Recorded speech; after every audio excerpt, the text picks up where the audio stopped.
A continuación, Quito con Marjorie.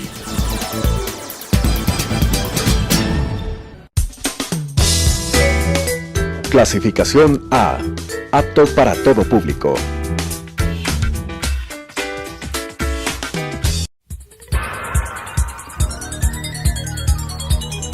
Las opiniones vertidas en este espacio por la producción y dirección del programa son de exclusiva responsabilidad de sus autores y de quienes intervienen en ellos.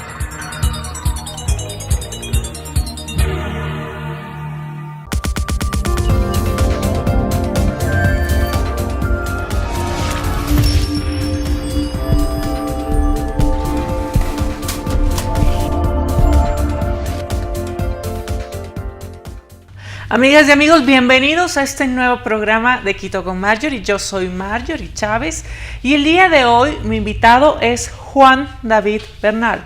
Juan David es decano de la Facultad de Comunicación de la Universidad de los Hemisferios, lleva más de 12 años en la docencia universitaria, tiene varios estudios, tiene una maestría en alta dirección en la Universidad de Bari, en Italia, también una maestría en dirección de empresas en Alcalá, qué bonito, en España, una maestría en estudios de la cultura y comunicación en la Universidad Andina, también en la de Quito, y tiene una especialización en Sports and Society, comunicación social y periodismo. Bueno, muchísima experiencia en la parte académica y por supuesto también en la parte laboral. Ha escrito 7 libros en áreas relacionadas al mundo digital. Es autor de 9 artículos en publicaciones académicas indexadas. También ha compartido clases de posgrado en universidades de diferentes países como Ecuador, Colombia, México. Y actualmente David es evaluador de calidad en la educación en América Latina para la CLAEP, que es el Consejo Latinoamericano de Acreditación en Escuelas de Comunicación y Periodismo. Bueno, tenemos aquí mucho para hablar. Juan David, te agradezco que me hayas acompañado. Muchas gracias, Marjorie, por la invitación. Un gusto estar aquí contigo. Juan David, mi intención es hablar de los desafíos del Ecuador. Es decir, la pandemia ha cambiado al mundo. Para algunos analistas, la pandemia ha trazado un cambio que nos llevará a una mayor digitalización y las diferentes actividades humanas, y ya vamos un año y un poquito más de suspensión de clases presenciales. Las actividades virtuales también han permitido la continuidad de la educación, en algunos casos, lamentablemente no en todos. Muchos negocios han migrado sus canales de distribución a plataformas digitales y los domicilios se han convertido en el lugar de descanso, pero también en el lugar de trabajo. ¿Cómo ves la situación actual que vivimos, particularmente en Ecuador? Bueno, creo que pues esta situación que vivimos en base a la pandemia pues nos resultó como que nos obligó a dar ese paso hacia la digitalización, ¿no? Uh-huh. Creo que de alguna forma, como tú lo mencionabas, todos los segmentos se fueron de manera directa para allá. Para las redes sociales, para las plataformas, para los Zooms, para todo este tipo de reuniones digitales, uh-huh. Pero también de alguna forma nos fue marcando las desigualdades que existen en la parte digital. En su momento la gente decía, claro, es muy fácil desde la comodidad de tu casa, con tu Netflix, con tu Wi-Fi, pasar una pandemia dentro de lo que se pueda en tu casa, ¿no? Pero también pues tenemos un país como Ecuador, que es un país diverso, un país con muchas desigualdades, con una brecha digital muy marcada, y que muchas veces pues también nos mostró que en ciertos sectores pues para la gente fue muy difícil dar ese paso, ¿no?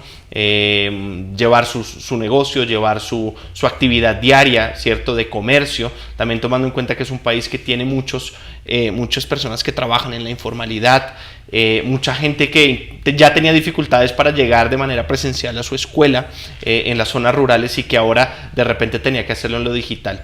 Entonces, claro, también el capital humano creo que se marcó. Hubo mucha reinvención, hubo gente que hizo las cosas muy bien, pero también pues vimos que había un vacío muchas veces, por ejemplo en la parte de la docencia, de la educación, de que no conocían las metodologías, muchos profesores que no tenían esas capacidades, también esas habilidades digitales, y perjudicaron las labores, ¿no? Entonces yo creo que el panorama tiene un poco esa reinvención y ese talento que tienen en su mayoría los ecuatorianos, pero también nos marcó mucho las brechas que existen dentro de nuestro panorama social. De acuerdo. La brecha que hemos hablado, La brecha digital ha ocasionado que 1.600 millones de niños no hayan podido continuar sus estudios. Estas son cifras del Banco Mundial del año 2020. En América Latina, solo el 24% de su población económicamente activa puede acceder hoy a teletrabajo y el 50% de los trabajadores en esta región pertenece, como lo comentó también Juan David, al sector informal de la economía. En Ecuador ha existido un incremento en la utilización de servicios digitales en los últimos años, pero existen algunas diferencias dentro de la sociedad ecuatoriana. Por ejemplo, los datos del INE nos reflejan que el analfabetismo digital, hay una diferencia muy grande entre lo rural y el urbano. Lo rural es del 20.5%, el urbano del 7.80%. También tenemos el analfabetismo digital, por ejemplo, por raza. Los mestizos, el 9.52%, el indígena 23.38%, los montubios 23.17%. Y bueno, podremos seguir viendo las cifras luego. Pero, ¿cuál es el principal problema que tiene actualmente el Ecuador respecto al uso de las tecnologías de información? Pues yo creo, Mayori, que cuando quieres hablar de alfabetismo digital, primero tenemos que ver lo que pasa en términos de conectividad, ¿cierto? Tenemos una brecha, una desigualdad. Muchas veces vemos los datos, por ejemplo, del Ministerio de Telecomunicaciones que nos indican que en Ecuador hay, por ejemplo, un acceso de casi el 95% de los cantones a la señal, digamos, de las telecomunicaciones desde la internet móvil de los teléfonos. Tenemos también, en teoría, un poco más de un 60% de personas que acceden a puntos fijos. Pero tenemos una gran desigualdad porque casi la mitad de esos cantones acceden todavía a tecnologías de 2 y 3G. Entonces, cuando queremos hablar de alfabetización digital, lo primero que tenemos que ver es cómo se está conectando la gente. Entonces, desde ahí ya vemos que hay una desigualdad de conectividad. La gente no se conecta a la misma velocidad, no puede, y en este tema, por ejemplo, de las reuniones, los streamings, asistir a clase, pues si no tienes la conectividad, no te permite, tienes un retraso, no lo vas a poder hacer de manera adecuada, ¿no? Y posteriormente, pues vemos lo que tú marcas, ¿no? O sea, yo creo que sí, quienes, como siempre, las periferias, los cantones más alejados, sobre todo en la sierra centro del país, un poco también del sur, del austro ecuatoriano, de la Amazonía, vemos que esas son zonas que han sido muy afectadas. Yo creo que dentro de lo que cabe, las partes urbanas, las grandes ciudades, pues tienen conectividad, pero hemos dejado de pensar en eso, ¿no? De que la gente tiene que primero partir de tener un punto de conexión, de tener un dispositivo y posteriormente ver cuáles son esas habilidades de alfabetización digital, ¿no? Entonces a veces nos saltamos ese paso que es ver lo que pasa en términos de infraestructura, ¿no? Entonces a veces el gobierno saliente te hablaba mucho del 5G y del 4G y resulta que tenemos más de la mitad de los cantones del país que todavía trabajan en 2 y 3G y tenemos un trabajo muy amplio para que eso se vaya rompiendo, ¿no? A mí me gusta siempre hacer un ejercicio con mis alumnos en clase y es mostrarles qué tipo de internet tienen y a pesar de que todos, por ejemplo, puedan vivir en una ciudad como Quito, resulta que no todos acceden en las mismas condiciones. ¿Cómo es este ejercicio? ¿Cómo podemos y cómo pueden los televidentes hacer este ejercicio para realmente comprobar el tipo y la calidad de servicio que tienen?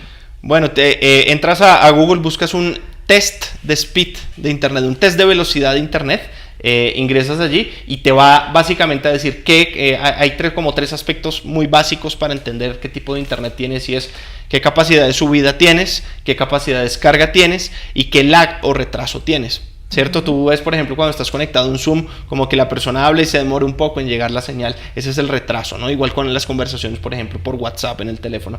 Entonces, te das cuenta que no todos, en las mismas ciudades, no todos los chicos, por más de que van a la misma universidad o al mismo colegio, tienen el mismo internet y las mismas capacidades. Entonces siempre, porque a veces, insisto, solo nos quedamos con ya están conectados a internet, ya tienen internet, igual con los dispositivos, no tienen las mismas. Entonces yo creo que es bien complejo el proceso de digitalización de la sociedad de la información, es súper heterogéneo, ¿cierto? No es que se produce igual para todos y pues eso nos obliga también a complejizarlo un poco más desde el análisis. Viéndolo en perspectiva y como educador, ¿cómo crees que esta realidad que hemos hablado y la falta de acceso, las desigualdades, afectarán a los nuevos profesionales que se han formado casi un año y un poco más en medio de la educación virtual? Bueno, veo que estamos todavía preparando a la gente para un pasado que ya no existe, ¿cierto? O sea, digamos que el tiempo de respuesta de las instituciones educativas, tanto en la parte, digamos, escolar básica hasta las universidades, no responden al mismo tiempo de los cambios. Y esto pues tiene muchos motivos, pero uno de ellos, por ejemplo, es toda la restricción gubernamental que existe, ¿cierto? O sea, si tú ves las universidades, por ejemplo, no pueden sacar programas que no estén dentro de la nomenclatura de la UNESCO, que existe hace más de 30 años. Entonces, tú dices, ¿cómo puedo responder a profesionales que se puedan formar para las nuevas plazas de trabajo, todo lo que pasa en términos de automatización, robotización, todo cómo se va transformando? Y resulta que las universidades pues están atadas a que los programas tienen que estar dentro de una nomenclatura de hace 30 años. Igual dentro de los pensums, ¿no? O sea, tú ves los pensums escolares, ves los sílabos de las universidades y tienen que estar con unos contenidos y unos núcleos temáticos que son del pasado. Entonces, a las universidades les cuesta reaccionar. El capital humano también es decir, los profesores, algunos, no todos, porque hay que reconocer, pero muchos no se mantienen actualizados, no buscan, digamos, como lo que esté a la vanguardia dentro de su campo del saber. Entonces no reaccionan de buena manera, ¿no? Entonces yo creo que nos estamos limitando. Hay que empezar. Yo sí confío que un país como Ecuador, a la vuelta de 10 o 20 años, pueda tener una transformación desde la parte educativa, porque además solo lo puedes ver con una generación, ¿cierto? O sea, no es que haga unos cambios y a la vuelta de 2 o 3 años ya vi sus resultados en la parte educativa. Claro, pero esta generación de este año y medio ya está. Es decir, los cambios, bueno, enhorabuena y hay que apurarlos, pero de aquí al futuro. Quienes ya han tomado clases, no solo en la educación superior, donde tú eres maestro, sino en la escuela, por ejemplo, en los colegios, ¿tú crees que de alguna manera, muchas veces lo hemos escuchado, que se ha retrocedido 10 años, inclusive en la educación, que el aprendizaje no es el mismo? ¿Cómo paliamos esta realidad?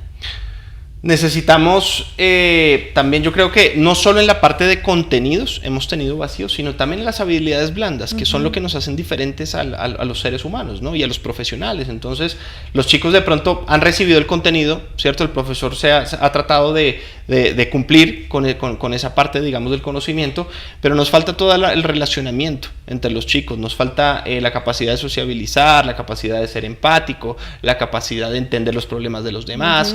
Fíjate que 1 año y medio para un chico en su casa pues también lo vuelve un poco individualista, lo vuelve quizás que la realidad en la que vive va a relacionar que es la realidad que tienen todos en su país, en su ciudad.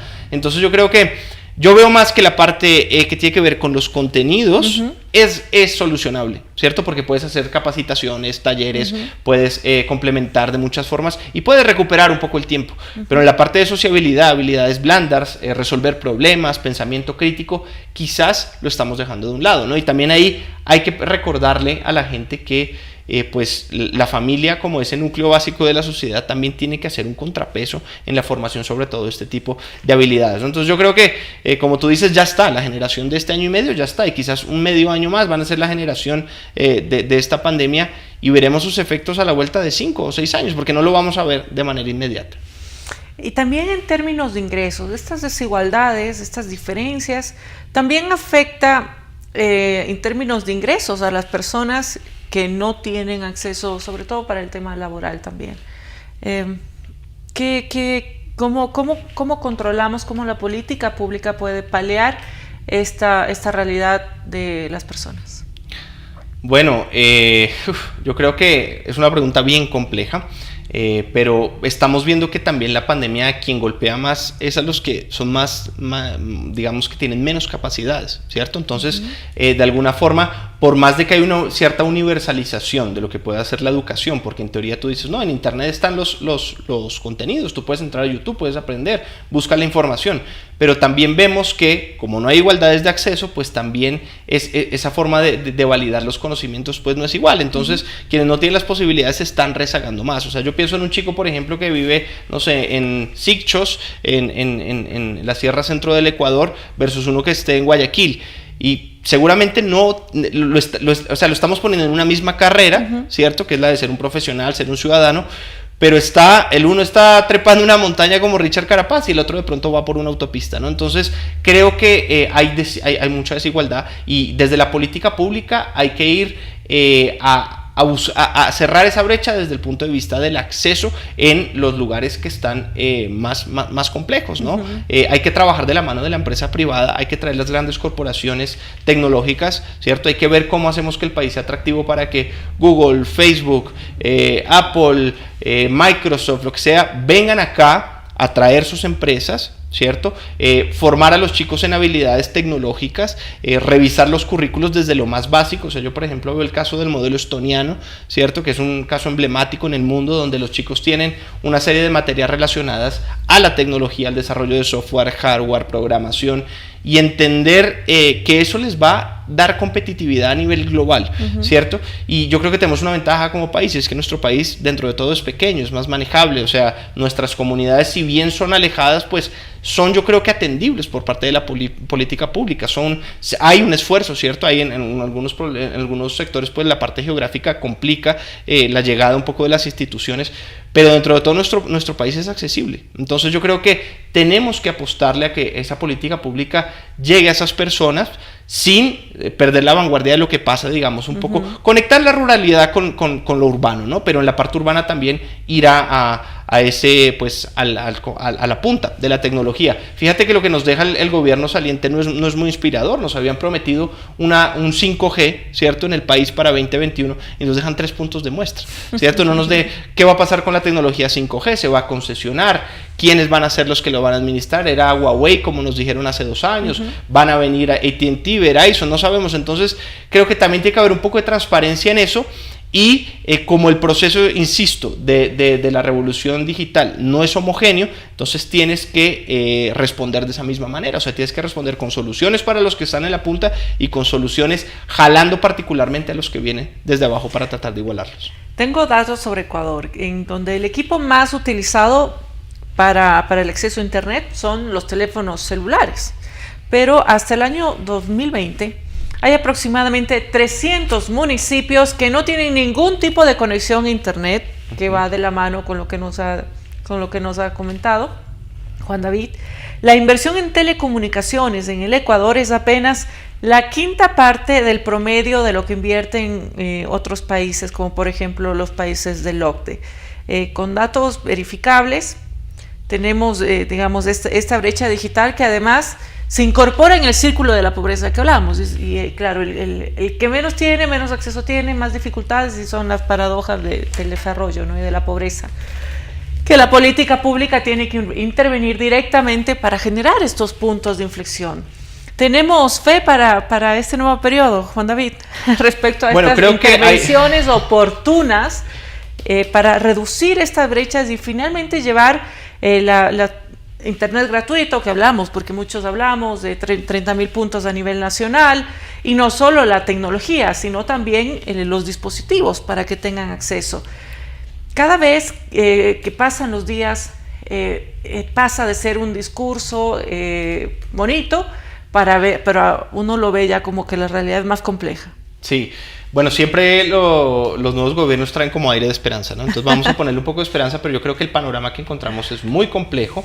Yo he revisado el plan de gobierno del presidente Lasso en términos en materia digital, y pues es bastante escueto, ¿no? Entonces espero que las acciones puedan ser mucho más complejas, que empiecen a trabajar en un instructivo y un plan de gobierno en esta línea, entendiendo la importancia de la digital. Y acuérdate que cuando hablamos de Ministerio de Telecomunicaciones y Sociedad de la Información, que le pusieron ese nombre, pues tenemos que entender que la sociedad de la información no es meramente poder conectar a unos chicos o darles una tablet o darles un computador, sino entender que queremos transformar nuestra economía industrial en una economía del conocimiento y de la información, ¿cierto?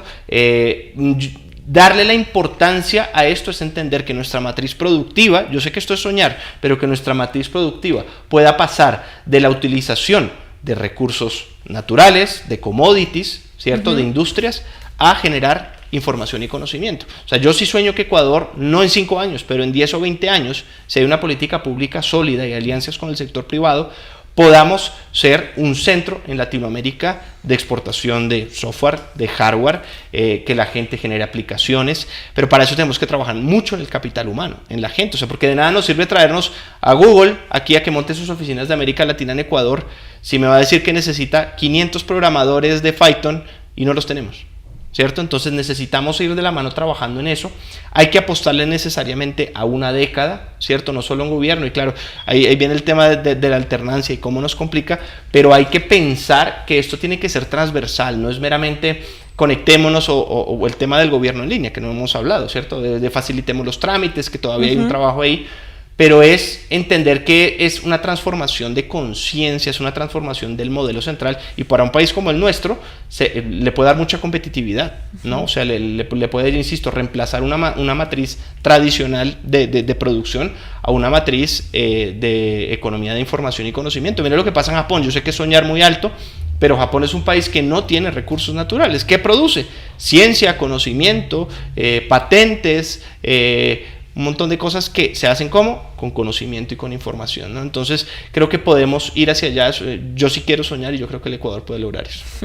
Nos hablaste de pasar de una sociedad de la economía industrial a la economía del conocimiento, pero ¿podemos nosotros dar este salto tan drástico, tomando en cuenta que no somos tampoco una economía muy industrializada? Pues de una ¿Nos vez vamos a saltar? Pues yo creo que debe ser así, o sea, no, porque si, obviamente hay industrias que hay que fortalecer, que hay que seguir, o sea, no sé, la parte camaronera, el petróleo, la electricidad, las industrias un poco metalúrgicas, qué sé yo, tendrán que seguir funcionando, pero a la par yo creo que tenemos que construir industrias alternativas de la sociedad de la información y el conocimiento. Entonces necesitamos quizás parques, parques, no digo industriales como eran antes o zonas francas, sino parques de información y conocimiento, donde la gente vaya a desarrollar software, donde la gente vaya a desarrollar aplicaciones, donde se presten servicios de información, de tecnología para las empresas, y que podamos empezar a exportar eso, ¿cierto? Para eso no necesitamos ni sacar el agua ni el petróleo del Yasuní, sino necesitamos un capital humano y también unas facilidades. Lo estoy simplificando el tema, obviamente, ¿no? Pero necesitamos garantías jurídicas, necesitamos, por supuesto, un montón de cosas, pero es global, ¿no? Pero es romperlo, es ir hacia allá. Yo creo que tenemos que necesariamente, eso es accesibilidad. Tú ves Ecuador, creo que está en el puesto, por debajo del puesto 100, según el Banco Mundial, y un país como Uruguay, que digamos similar, incluso más pequeño, puede estar en el puesto 23. ¿Cierto? Entonces estamos rezagados, y ya, ok, no nos comparemos con el primer mundo, pero comparémonos con otros países en Latinoamérica, y que haya, yo insisto, o sea, yo le deseo lo mejor al gobierno del presidente Lasso, pero su plan al menos lo que publicó en términos de desarrollo digital, estamos hablando de una página y media, casi dos, en donde a duras penas se mencionan los trámites y un poco el tema de la bancarización y el acceso. Punto. Y un párrafo de 5G. Entonces yo sí estoy deseoso de conocer el plan del Ministerio de Telecomunicaciones, cómo van a trabajar, porque esto no es llevarle internet a la gente y darle una tablet. Esto es un cambio, de matriz productiva, es un cambio de mentalidad de las personas. Y no ocurre de la nada, ¿cierto? No ocurre de la nada. Entonces sí, creo que habría que darle esa importancia. Muchas gracias.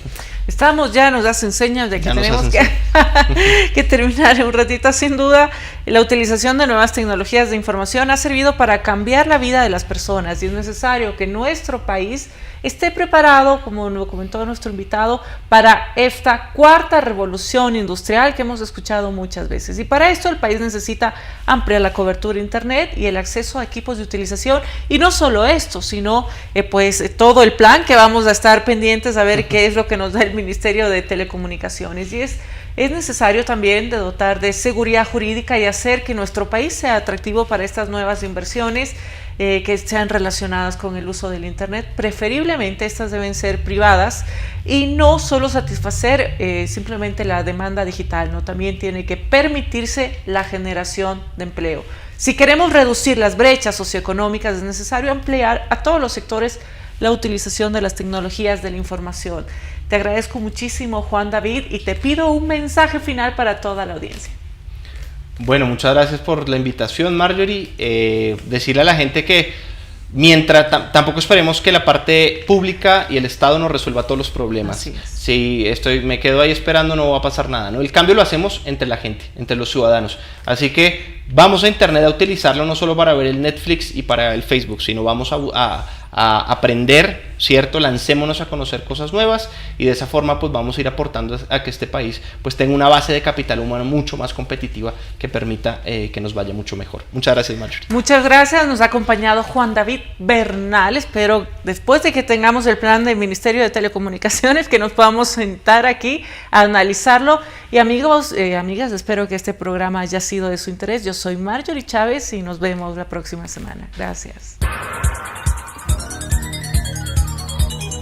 Las opiniones vertidas en este espacio por la producción y dirección del programa son de exclusiva responsabilidad de sus autores y de quienes intervienen en ellos.